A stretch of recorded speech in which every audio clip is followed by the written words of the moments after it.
Welcome to Loddle and our series Queer Conversation.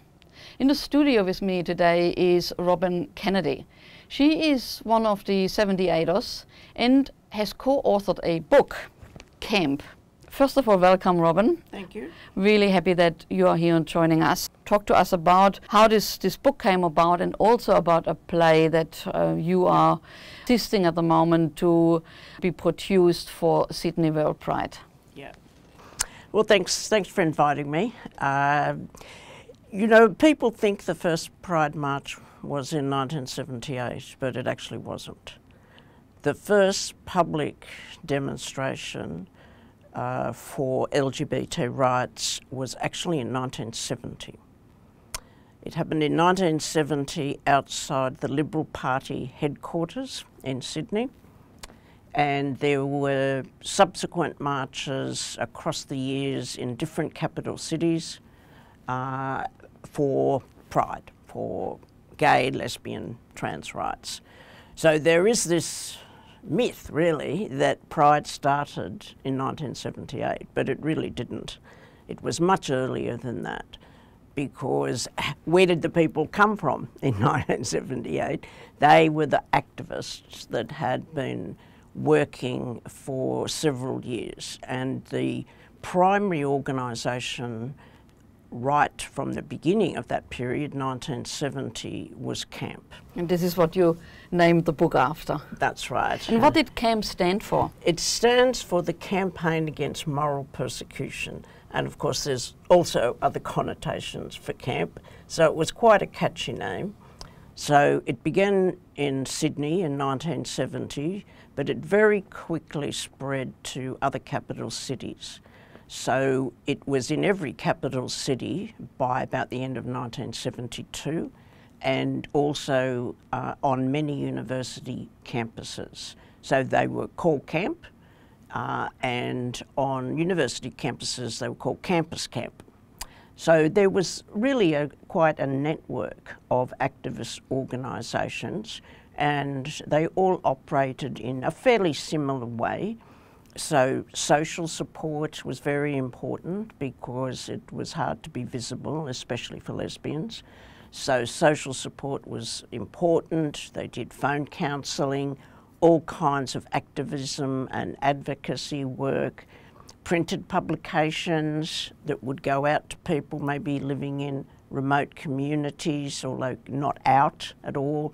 And that was a very important lifeline, because of course the internet didn't exist in those days, so printed material was a way of getting information. The main way of spreading messages were demonstrations, is that right? Yeah, demonstrations. So that was about, well, a few things. Visibility, like just showing that we existed. There was really not much wrong with us. We looked pretty normal. Visibility and demonstrating in favour of equality. So at that point in time, it was about decriminalisation of homosexuality, which was still a crime in all states. Also to get included in anti-discrimination legislation, because we were left out, of course. But all kinds of rights like inheritance and the things we see now that we actually have achieved, like custody and fostering and all these kinds of things, we didn't have access to any of those at the time. So it was a campaign for equal rights. When CAMP was set up, it was informal to begin with, so it was but then it became an incorporated organisation, and it had an elected committee, so 2 co-chairs and an elected committee, and I became a member of that committee in about 1975. So, and this was the case for other camps in other capital cities. They were actually formally constituted organisations with elected committees. CAMP had different histories depending on what city it was in.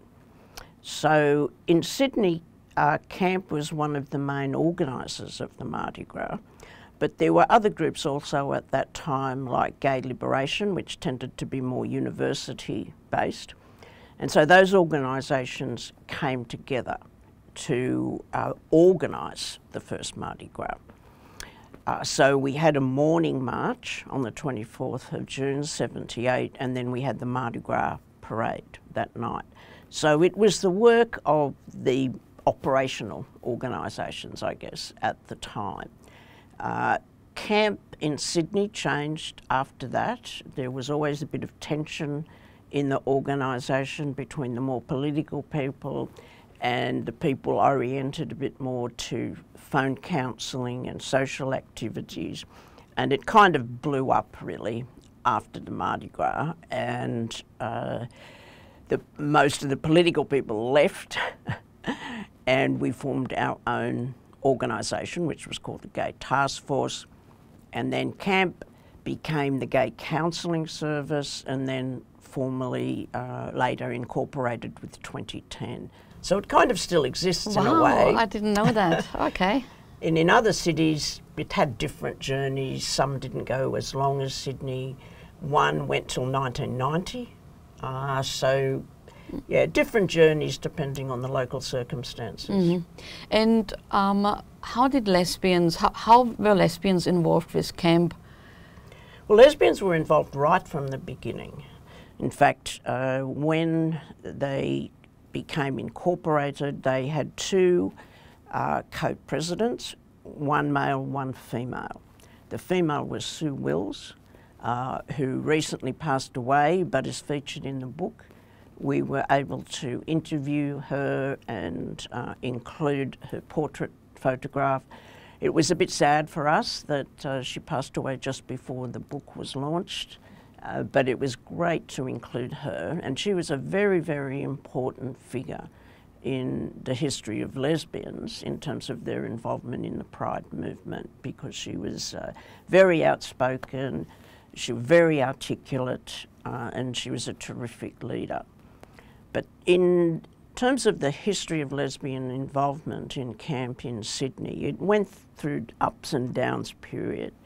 There was a walkout by the lesbians fairly early in its history, mainly around issues of sexism and men not understanding that there was common ground there in terms of the oppression of women and the oppression of homosexual people. They just kind of didn't get it.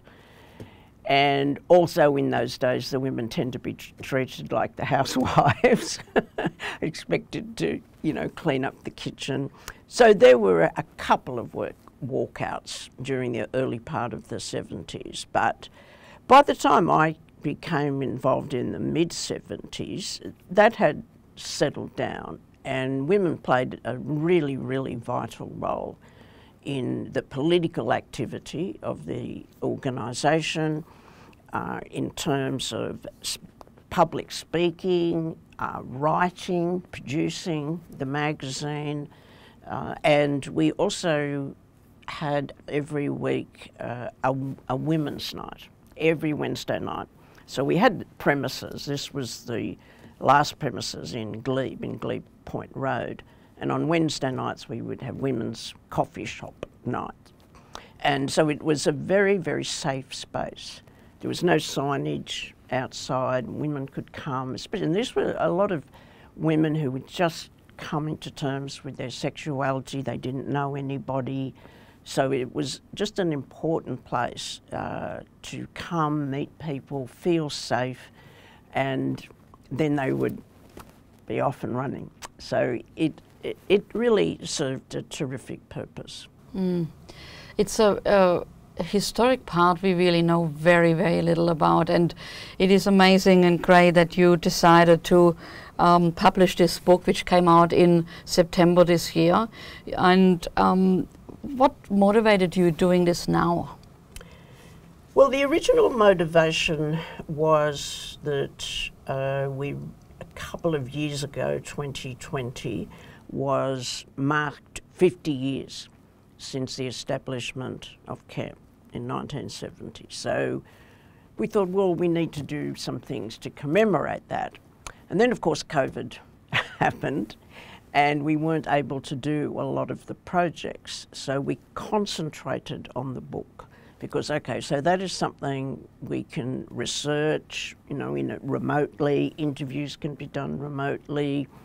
But it did put the book back a bit because our photographer couldn't travel to take the photographs and things like that, which is one of the reasons it took 3 years to actually do it. But yeah, we were motivated to tell a history that hadn't been told before. So we wanted to tell the story of what happened before then. How did we get to 78? Who was involved in it? Who were important people? And for us, it was very, very important to tell the story of women, because they're very absent from our history, even though they played a very key role, particularly in linking concepts of feminism to equality of, you know, people who are gay or lesbian or whatever. So we wanted to tell their stories. So we made sure that we tracked down lots of women, because this is a national book, people that were in different branches of camp. So that became a real focus as well. And so the book consists of profiles of people that were involved? Yes, that's right. There's 35 individuals are involved, about half women, and each tells their own story from their own personal experiences. So they were in different parts of Australia. Some of the experiences are pretty harrowing.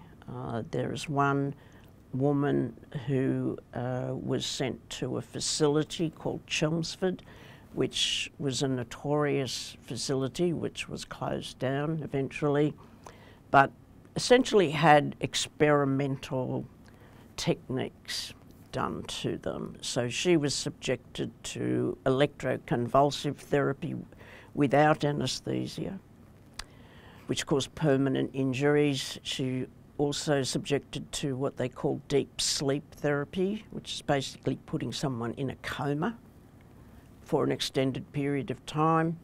Other people had, you know, were beaten or experienced discrimination, a whole range of experiences, but they tell it from their own perspective. And the one thing everyone says is camp saved their life, because they had nothing positive before that, because the media, society, religion, governments were all saying we were sick, perverted, evil, mentally disturbed.